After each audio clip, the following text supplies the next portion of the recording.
공통 질문 하나 더 드리겠습니다. 학생 인권은 중요한 문제죠. 다만 학생의 인권만을 강조하게 되면 교권이 추락하게 될 것이라는 우려의 목소리도 높습니다. 학생 인권과 교권 바로 세우기를 위해서 어떻게 이 둘 간의 균형을 잡을 것인지 답변해 주시기 바랍니다. 역시 답변 시간은 2분입니다. 순서에 따라서 최규진 후보의 답변을 듣도록 하겠습니다. 학생 인권과 교권을 분리해서 대립적으로 보는 한 해결책은 사실상 없을지도 모릅니다. 사실상 학생 인권과 교권은 하나입니다. 교사의 교권이 없으면 학생의 학습권이 보장되지 않습니다. 교사의 교권은 학생을 잘 가르치기 위한 수단이기 때문에 그렇습니다. 또 학생의 인권을 보장해야 한다는 것은 학교가 존재하는 본래의 목적이라고 얘기할 수 있습니다. 인권을 보장받으면서 자란 학생이 다른 사람의 인권도 존중하는 법이지요. 교사와 학생이 원만한 관계를 유지한다면 문제가 생기지 않습니다. 그런데 지금까지 대한민국의 학교에서는 교사와 학생이 관계 맺음을 하면서 만날 시간을 거의 허락하지 않았습니다. 교사들은 업무에 치이고 학생은 보충수업, 심야학습에, 경쟁학습에 지쳐있기 때문이었습니다. 서로 소통이 없으니까 당연히 마찰이 생기는 것이죠. 선생님들이 질책과 꾸짖음을 해서 교사에 대한 존경을 강요할 수는 없는 겁니다. 업무에 치여서 사는 교사들한테 일방적으로 학생에 대해서 관심을 더 가져야 된다, 더 애정을 가져라라고 요구하기도 어렵습니다. 그래서 세종에서는 교사가 학생에게 집중할 수 있도록 노력하고 있고 그것을 더 심화시켜 나갈 겁니다. 지금 전국 최초로 세종에서 자치학교 2곳을 시험 운영 중입니다. 전국 최초입니다. 이 두 학교에서 올해 공문이 4분의 1로 줄었습니다. 이제 선생님들이 학생들에게 눈을 돌릴 시간이 늘어난 거죠. 거창한 구호나 대단한 시설보다 우선 마주 앉아서 소곤소곤 이야기하는 교사와 학생 사이의 관계를 회복시켜주는 것이 가장 필요한 정책입니다. 교사를 학생 곁으로 돌려주는 일을 하겠습니다. 네, 최태호 후보의 답변을 듣겠습니다. 네, 학교 현장에서 학생 인권과 교권은 상호 대립적이지 않습니다. 논란의 중심에 늘 있기는 하지만은 교권, 인권 모두 보장된 기본적 권리 아래에 있습니다. 헌법상 인간의 기본적인 권리는 인간의 존엄과 가치라는 대원칙으로 기본적으로 상호 존중해 있습니다. 과거에는 교권을 강조한 나머지 학생 인권이 경시되는 경우도 있었습니다. 그러나 최근에는 학생 인권만 강조하다 보니 교권을 경시하고 또 교사가 어떻게 매맞는 현장도 제가 확인을 한 적이 있었습니다. 극장에 가면 누구나 스스로 휴대전화를 꺼든지 진동으로 놓습니다.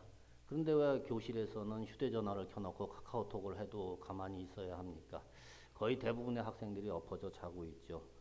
저 최태호는 학교 현장에서 학생 인권과 교권이 함께 존중되는 세종 교육 풍토를 만들어 나가겠습니다. 나아가 학교의 목표인 교수와 학습이 원활히 이루어지도록 하는데 필요한 규칙을 정하는 학교별 교칙도 정할 수 있도록 하겠습니다.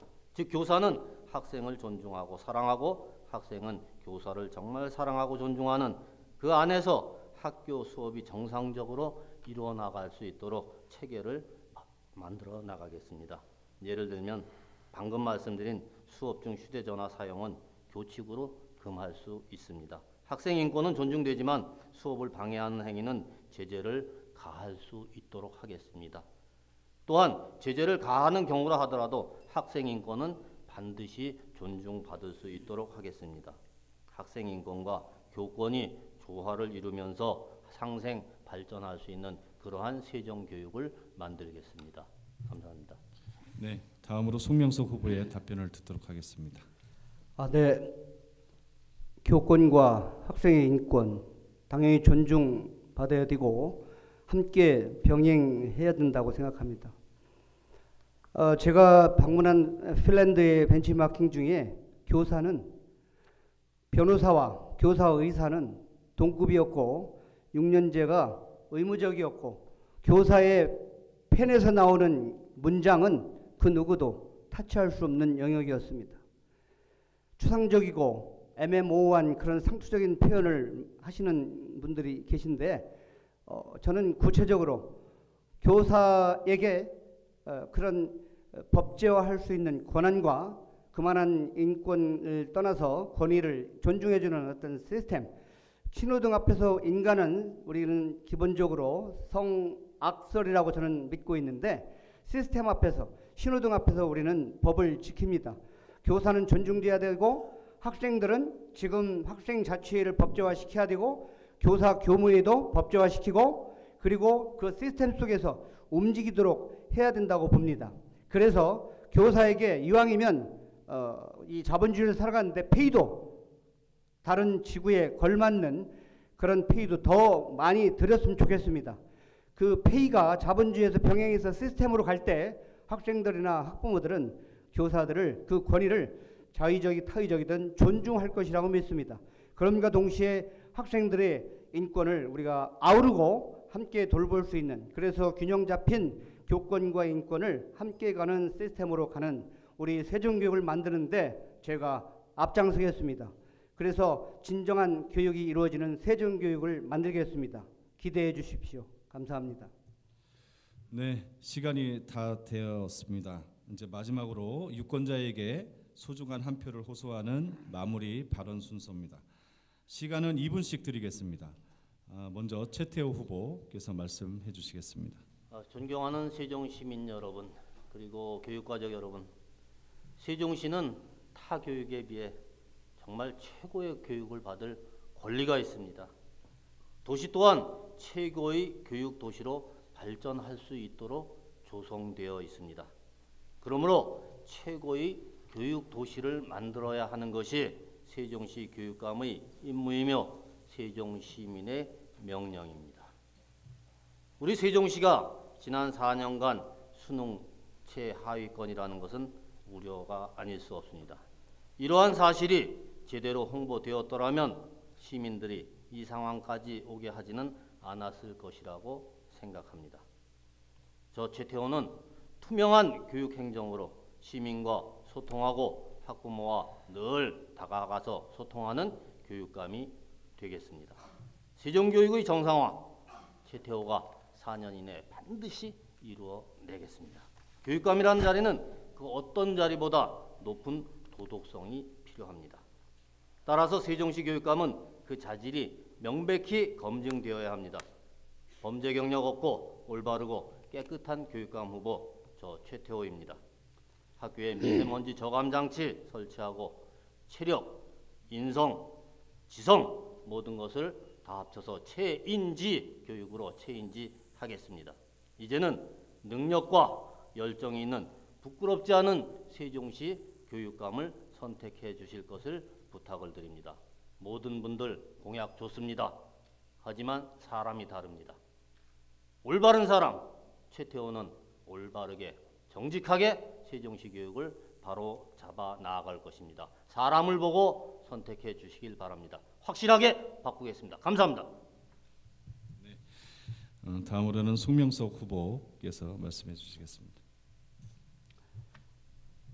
아시다시피 교육은 백년지 대계입니다. 참으로 교육이 얼마나 중요한지는 이야기하지 않아도 다 압니다. 더군다나 교육을 맡은 사람은 어떻게 살아왔는지 그 사람의 삶의 궤적이 더더욱 중요하다고 생각합니다. 그리고 교육은 그 누구나 할 수 없는 특수 분야의 전문직이어야 되고 전문가여야 됩니다. 또 하나 바르게 사는 도덕성과 어떤 바른 역사를 바라보는 역사 인식의 소유자가 되어야 된다고 생각합니다. 저는 현장에서 30여 년간 교사로 있었습니다. 25년을 고3을 했습니다. 학력 증진의 문제, 눈높이의 교육 했습니다. 야자를 했습니다. 방과 후 자율학습 보충 수업을 했습니다. 컨설팅을 통해서 아이들의 그 아픔을 느꼈습니다. 그러면서도 늘 뭔가 잘못된 이것이 한계를 느껴 이 자리에 와 있습니다마는 정말 진정한 의미의 우리가 교육을 누가 감히 얘기할 수 있을 것인가 한 번쯤 고민해 볼 일입니다. 저 송명석은 많은 부분을 염려하고 고민하고 준비해 왔습니다. 국제화 시대에 대비해서 영어 교육을 전공했고 교육학을 또 정통으로 공부했고 그리고 대학까지 이르는 모든 경험을 통해서 초등학교서부터 중학교, 중학교서부터 대학교에 이르는 모든 경력을 섭렵하면서 교육이 원하는 모든 것을 경험했습니다. 세종시는 이제 우리 교육과 행정의 메카입니다. 송명석을 선택하면 세종시는 분명히 달라질 것입니다. 명석한 세종시민은 송명석을 선택할 것으로 믿어 의심치 않습니다. 저 송명석이 열심히 준비한 모든 것을 여러분과 함께 머리를 맞대서 만들어 나가겠습니다. 한번 송명석을 믿어주십시오. 감사합니다. 송명석이었습니다. 네, 고맙습니다. 마지막으로 최규진 후보의 말씀 있겠습니다. 3일 전 일요일에 모든 후보가 정책선거 협약식을 하면서 네거티브 없는 선거를 함께 다짐했습니다. 고마운 일입니다. 그런데 바로 다음 날 지지자 한 분이 어느 후보의 명함 사진을 제게 보냈습니다. 제 이름 밑에 음주 등 전과 3건이라고 적혀 있었습니다. 깜짝 놀랐습니다. 물론 제가 15년 전에 음주운전을 한 번 한 일이 있습니다. 그 사건에 깊이 반성하면서 그 이후로는 단 한 번도 운전대를 잡지 않았습니다. 그 한 건은 저의 실수이고 지금도 반성하고 있습니다. 그리고 지난 선거에서 우리 시민들께 그렇게 말씀드렸고 시민들께서 용서해 주셔서 제가 교육감으로 일할 수 있었습니다. 제 전과라는 것은 민주화운동 과정에서 생긴 일입니다. 얼마 전 박근혜 정권과 온 시민이 맞서서 싸웠던 촛불혁명과 같은 그런 정의로운 싸움이었습니다. 문재인 대통령도 고 노무현 대통령도 그런 전과가 있습니다. 우리 지역의 이해찬 의원도 저와 함께 민주화운동을 해서 그런 전과가 있습니다. 그 상처는 이미 사면 복권되었을 뿐만 아니라 대한민국 정부에서 민주화운동 유공자로 명예회복도 되었습니다. 그런데 명함에는 아무 설명 없이 전과자로 나와 있습니다. 민주화운동이 범죄가 되어버린 셈입니다. 민주화운동에 대한 모욕이고 민주주의를 위해서 희생하신 분들에 대한 모욕이라는 생각을 했습니다. 정말 많이 속상했습니다. 다른 선거는 몰라도 교육감 선거는 교육입니다. 네거티브는 없어야 합니다. 아이들 앞에서는 교사처럼 옷매무새를 가다듬고 말씨도 조심하는 그런 자세로 선거를 했으면 좋겠습니다. 저는 그렇게 하겠습니다. 열심히 하겠습니다. 다른 후보들께서도 함께 그렇게 해주실 것을 부탁합니다. 함께 해주신 시민 여러분 진심으로 고맙습니다. 네, 이것으로 새 후보 하여튼 수고 많으셨습니다. 세종시 출입기자단과 세종시민단체 연대회의가 공동으로 주관 주최한 세종시 교육감 후보자 초청 토론회를 마치겠는데요. 이번 토론이 이번 6.13 세종시 교육감 선거에서 유권자 여러분의 현명한 선택에 많은 도움이 되었으리라 믿습니다. 세종시 교육감 선거가 정책과 비전 중심의 선거가 되기를 바라면서 언론과 시민단체들은 권력 감시라는 본연의 역할을 다하도록 노력하겠습니다. 이것으로 오늘 초청 토론회를 모두 마치고요. 이 토론회는 세종시 출입기자단의 회원사 홈페이지를 통해서 보도가 됩니다. 유권자들의 최종 선택에 도움이 되길 바라겠습니다. 자, 이것으로 오늘 토론회 모두들 수고하셨고요. 네, 이것으로 마치도록 하겠습니다. 고맙습니다.